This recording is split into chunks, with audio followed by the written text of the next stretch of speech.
여러분, 혹시 오늘 받은 택배 상자, 그 뒤에 숨겨진 환경 이야기에 대해 생각해 보신 적 있으신가요? 네, 우리가 매일 편리하게 이용하는 이 택배 서비스가요.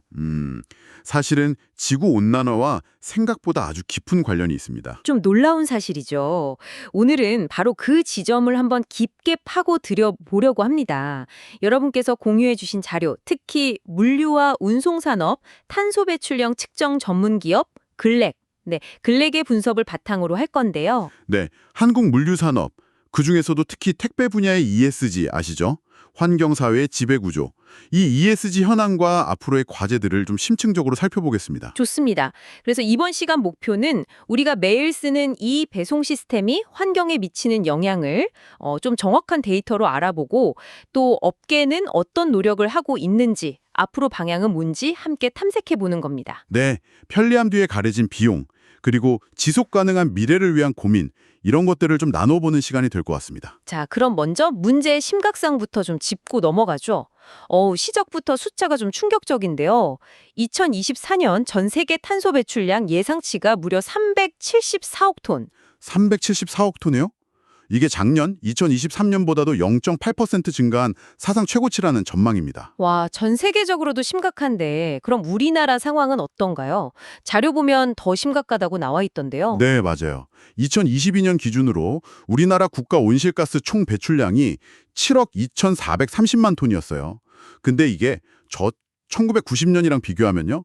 무려 133.2%나 증가한 수치입니다. 133.2%요? 1990년 대비해서. 와, 정말 가파르게 늘었네요. 근데 이 배출량의 대부분이 특정 분야에 좀 집중되어 있다면서요? 네, 그렇습니다. 전체 배출량의 86.9%, 그러니까 거의 90% 가까이가 에너지 분야에서 나옵니다. 에너지 분야요? 네. 그리고 오늘 저희가 주목하는 이 물류 그리고 운송 분야가 바로 이 에너지 부문 배출량의 상당 부분을 차지하고 있는 거죠. 아무래도 물건을 실어 나르려면 화석연료 기반 에너지를 많이 쓰니까요. 아, 그렇군요. 에너지를 많이 쓰는 산업이니까 당연히 배출량 기여도도 높겠네요. 그럼 이 물류 산업 안에서도 뭐랄까 특히 더 들여다봐야 할 부분이 있을까요? 어디서 배출이 많이 되나요? 네. 글렉 분석에서 가장 강조하는 부분인데요. 바로 도로 수송 부문입니다. 도로 수송이요? 네. 데이터를 보면 이 도로 수송, 그러니까 우리가 흔히 보는 트럭 같은 걸 이용한 운송에서 나오는 온실가스 배출량이요. 항공, 철도, 해운 이 세 부문을 합친 것보다 약 6배나 많다고 합니다. 6배요? 아, 그럼 우리가 매일 도로에서 보는 그 수많은 택배 트럭들, 거기서 나오는 탄소 발자국이 다른 운송수단 다 합친 것보다 훨씬 크다는 거네요. 바로 그 점입니다. 이게 매일 보는 거라 좀 익숙해지기 쉬운데 도로 위 트럭들이 내뿜는 온실가스의 총량이 생각보다 어마어마하다는 걸 이 데이터가 보여주는 거죠. 와, 이건 정말 심각하게 봐야 할 문제 같은데요. 네, 개별 차량의 배출량 자체보다는 그 규모와 운행 빈도 때문에 전체적인 영향이 커지는 구조입니다. 그렇죠. 아, 근데 더 큰 문제는 이 택배 물동량 자체가 지금 폭발적으로 늘고 있다는 점 아니겠습니까? 자료 보니까 2019년에 27만 9천 건이었는데 2022년에는 41만 1천 건. 이게 불과 3년 만에 51%나 늘었어요. 네, 51% 증가, 그리고 2024년인 지금도 계속 성장 중이고요. 그러니까 이 늘어난 물량만큼 트럭 운행도 당연히 늘었을 테고 그럼 탄소 배출량 증가도 뭐 피할 수 없는 거네요. 맞습니다. 물동량 증가는 곧 운송 횟수, 운송 거리 증가로 이어지고 이게 바로 탄소 배출량 증가와 직결되죠. 근데 여기서 우리가 마주하는 또 다른 중요한 딜레마가 있어요. 딜레마요? 네, 어떤 거죠? 바로 이길 배송 시스템입니다. 다음날 배송해 주는 거요. 아, 이길 배송. 이제는 뭐 너무나 당연하게 받아들이는 거죠. 정말 빠르고 편리해서 좋긴 한데 이게 환경적으로는 어떤 문제를 가지고 있나요? 지금 대부분 택배 시스템은 허브 앤 스포크 방식이라고 부르는 걸로 운영됩니다. 허브 앤 스포크요. 네, 전국 각지에서 모인 택배를 일단 중간에 큰 거점, 허브라고 부르는 곳에 다 모아요. 거기서 다시 분류해서 최종 목적지 근처의 작은 터미널, 스포크로 보낸 다음에 배송하는 방식이죠. 아, 맞아요. 그래서 가끔 보면 저희 동네 근처에서 보낸 건데도 저기 멀리 다른 지역 허브 찍고 다시 오는 경우 있잖아요. 그게 다 속도 때문이었군요. 그렇죠. 배송 속도를 최대한 끌어올리는 데는 효율적인 구조인데 이게 환경적인 관점에서 보면 좀 비효율이 생길 수 있습니다. 어떤 비효율이죠? 대표적인 게 바로 적재율 문제입니다. 적재율. 트럭에 짐 싣는 비율 말씀이시죠? 네. 다음날 배송 약속을 지키려다 보니까 트럭 짐칸을 다 채우지 못한 상태에서도 그냥 출발해야 하는 경우가 자주 생긴다는 거죠. 그러니까 트럭이 좀 비어 있어도 일단 정해진 스케줄 때문에 출발시킨다. 그렇죠. 빠른 배송을 위한 어쩔 수 없는 선택일 수 있지만 결과적으로는 같은 양의 늘곤을 나르는데 더 많은 차량 운행이 필요하게 되고 이게 곧 더 많은 탄소 배출로 이어지는 겁니다. 빠른 배송을 위한 일종의 환경 비용이라고 볼 수도 있겠네요. 네, 그런 셈이죠. 근데 여기서 흥미로운 연구 결과가 하나 있어요. 만약에요, 우리가 배송 기다리는 시간을 지금의 하루에서 한 사흘 정도로 늘릴 수 있다면요. 네, 사흘 정도로 늘리면 그 시간 동안 물량을 충분히 모아서 트럭 적재율을 최대로 끌어올릴 수 있다는 겁니다. 트럭을 꽉 채워서 운행할 수 있다. 네. 그렇게 되면 전체 차량 운행 횟수 자체를 크게 줄일 수 있고 결과적으로 탄소 배출량도 상당히 줄일 수 있다는 분석이에요. 와, 효과가 크겠네요. 근데 아시겠지만 소비자들은 점점 더 빠른 배송에 익숙해지고 있잖아요. 맞습니다. 바로 그 점이 딜레마죠. 이 속도와 편의성에 대한 기대치, 그리고 환경보호라는 가치 사이에서 어떻게 균형점을 찾을 것인가. 이게 정말 어려운 과제입니다. 정말 그렇네요. 소비자들은 점점 더 빠름을 원하는데 환경을 위해서는 느림이 필요하다니. 참 물류업계 고민이 깊겠어요. 이런 상황에서 혹시 좀 혁신적인 시도나 성공 사례 같은 건 없나요? 물론 있습니다. 아주 흥미롭고 효과적인 사례가 있는데요. 바로 GS25 편의점의 반값 택배 서비스입니다. 반값 택배. 저도 그거 써봤어요. 일반 택배보다 싸고 집 근처 편의점에서 보내고 받고 하니까 편하더라고요. 근데 이게 환경적으로도 의미가 큰가요? 네, 상당히 큽니다.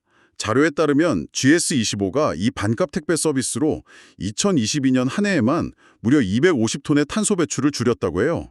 250톤이요. 와, 어떻게 그게 가능했죠? 단순히 배송이 조금 느려서 그런 건 아닐 것 같은데요? 핵심은 이거예요.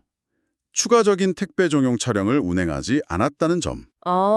그럼 어떻게 옮긴 거죠? GS25는 원래 편의점 배장에 상품 공급하는 자사 물류 차량들이 있잖아요. 네네, 그 하얀 트럭들이요? 네. 그 차량들이 물건을 각 점포에 내리고 본사로 돌아갈 때 보면 짐칸이 비잖아요.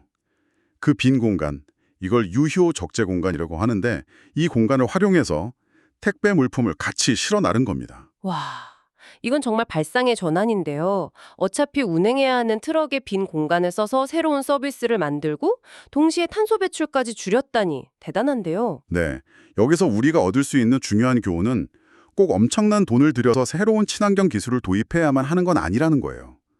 기존에 가지고 있는 자원을 어떻게 더 효율적으로 활용하고 재배치하느냐에 따라서도 충분히 의미 있는 환경 성과를 낼 수 있다는 걸 보여주는 아주 좋은 사례죠. 추가 차량 운행 필요성 자체를 없앴다는 게 핵심이군요. 맞습니다.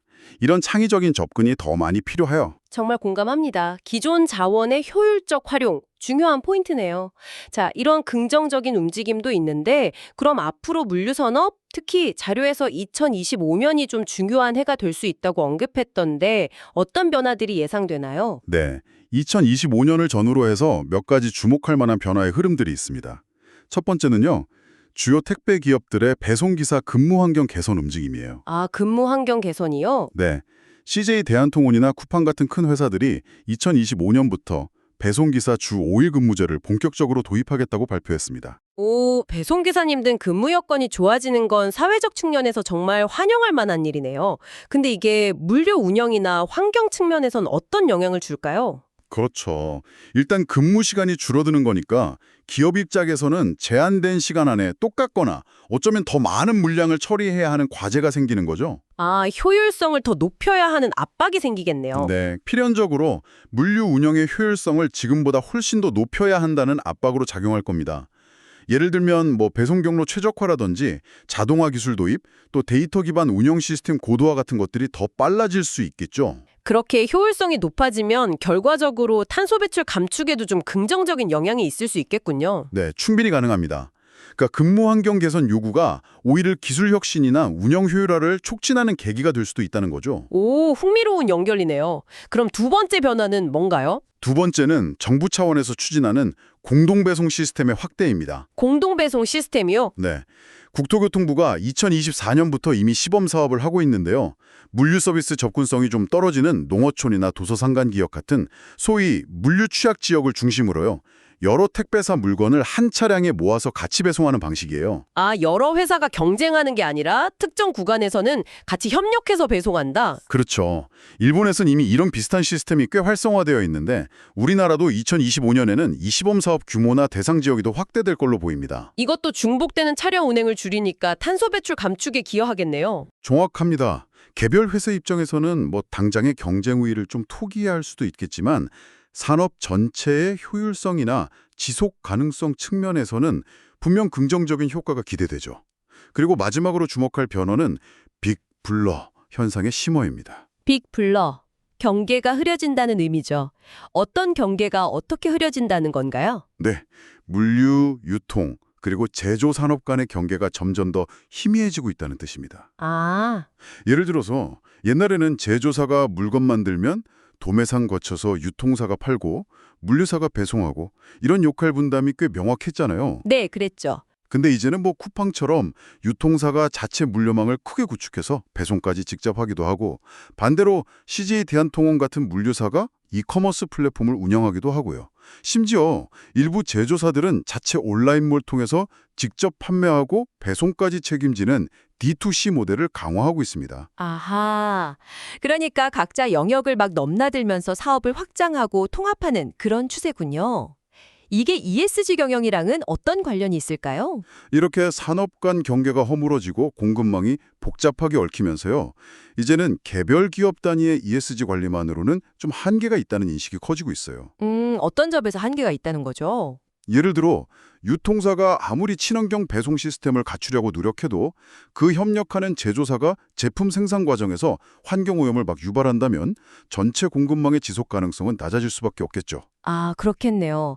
나 혼자 잘한다고 되는 게 아니군요. 네, 그래서 이제는 원자재 조달부터 생산, 유통, 물류, 폐기까지 이르는 이 공급망 전체를 아우르는 좀 통합적인 관점에서 ESG를 관리하고 서로 협력해야 한다는 요구가 커지고 있는 겁니다. 그렇군요. 단순히 내 회사 안에서의 문제만이 아니라 나와 연결된 모든 가치사슬 참여자들과 함께 ESG를 고민해야 하는 시대가 오고 있다. 이런 말씀이시네요. 자, 그럼 이 모든 데이터와 사례 그리고 미래 전망까지 쭉 살펴봤는데요. 이 흐름들이 우리에게 궁극적으로 시사하는 바는 무엇일까요? 좀 정리가 필요해 보입니다. 네, 가장 핵심적인 메시지는 정말 분명합니다. 물류산업에서 ESG 경영은 이제 더 이상 하면 좋은 부가활동 이 정도가 아니고요. 기업의 생존과 성장을 위한 필수 요건이 되었다는 점입니다. 필수가 되었다. 네, 특히 환경 이 측면에서는 기업들이 자신들의 활동으로 인해 발생하는 탄소 배출량을 정확하게 측정하고 이것도 투명하게 공개하고 나아가서 구체적인 감축 목표를 세우고 이행하는 것, 이게 당연한 책임으로 요구되고 있어요. 아까 잠깐 언급된 ISO 14083, ISO 14083 같은 국제 표준이 등장하는 것도 다 이런 흐름과 관련이 깊습니다. 기업의 책임과 노력이 그 어느 때보다 중요해졌다는 말씀이군요. 그럼 이런 변화의 물결 속에서 우리 같은 소비자들은 어떤 역할을 할 수 있을까요? 그냥 기업들이 잘 해주길 바라면서 지켜보기만 하면 될까요? 아니요, 소비자 역할도 매우 중요하고요. 앞으로 점점 더 중요해질 겁니다. 우리가 조금의 불편함을 감수하더라도 환경을 고려하는 소비 패턴에 대해서 좀 진지하게 생각해 볼 시점이에요. 예를 들면 어떤 걸까요? 예를 들어서 정말 급하게 내일 꼭 받아야 하는 물건이 아니라면요.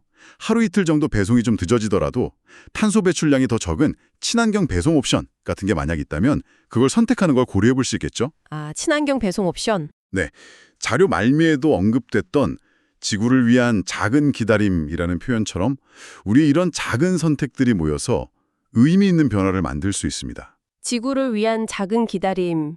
네, 마음에 와닿는 표현이네요. 결국 이 지속 가능한 물류 시스템으로 가려면 기업의 혁신적인 노력과 기술 개발도 필요하고 또 우리 소비자들의 인식 개선과 현명한 선택, 이게 함께 가야만 가능하다는 거군요. 정확합니다. 어느 한쪽의 노력만으로는 이 거대한 변화를 만들기가 어렵습니다. 생산 단계부터 최종 소비, 그리고 폐기 단계에 이르기까지 공급망 안에 있는 모든 이해 관계자들이 각자의 위치에서 책임을 다하고 협력해야 하는, 이건 공동의 과제인 셈이죠. 네. 오늘 우리는 정말 매일 받는 택배 상자 하나에서 시작해서요. 물류 산업이 환경에 미치는 영향, 그 심각성을 데이터로 직접 확인했습니다. 또 편리한 이결 배송 시스템 뒤에 숨겨진 딜레마도 살펴봤고요. 하지만 GS25 반값 택배 같은 창의적인 해결책을 보면서 변화의 가능성도 엿볼 수 있었습니다. 네. 그리고 2025년을 기점으로 예상되는 주 5일 근무제 확산이라든지 공동 배송 시스템, 또 빅블러 현상 심화 같은 중요한 변화의 흐름까지 짚어봤죠. 맞습니다. 우리의 편리함 뒤에는 분명한 환경적 비용이 따르지만 동시에 지속 가능한 미래를 향한 의미 있는 고민과 노력들이 분명히 존재하고 있다는 것을 확인할 수 있는 시간이었습니다. 네. 여기서 한 걸음만 더 나아가서요. 이런 질문을 한번 던져보면서 마무리하고 싶습니다. 우리가 단순히 조금 더 느린 배송을 감소하는 것, 이걸 넘어서요. 만약에 여러 배송 옵션 중에서 가장 환경적인 부담이 적은 방식을 소비자가 직접 능동적으로 선택할 수 있게 된다면 어떨까요? 가장 친환경적인 옵션을 직접 고른다. 네. 예를 들어 상품 구매 페이지에서 각 배송 옵션별로 예상 탄소 배출량을 이렇게 보여주는 거죠. 그럼 소비자가 그걸 보고 선택하는 겁니다. 비록 그 선택이 약간의 추가 비용이나 시간을 더 요구할지라도요.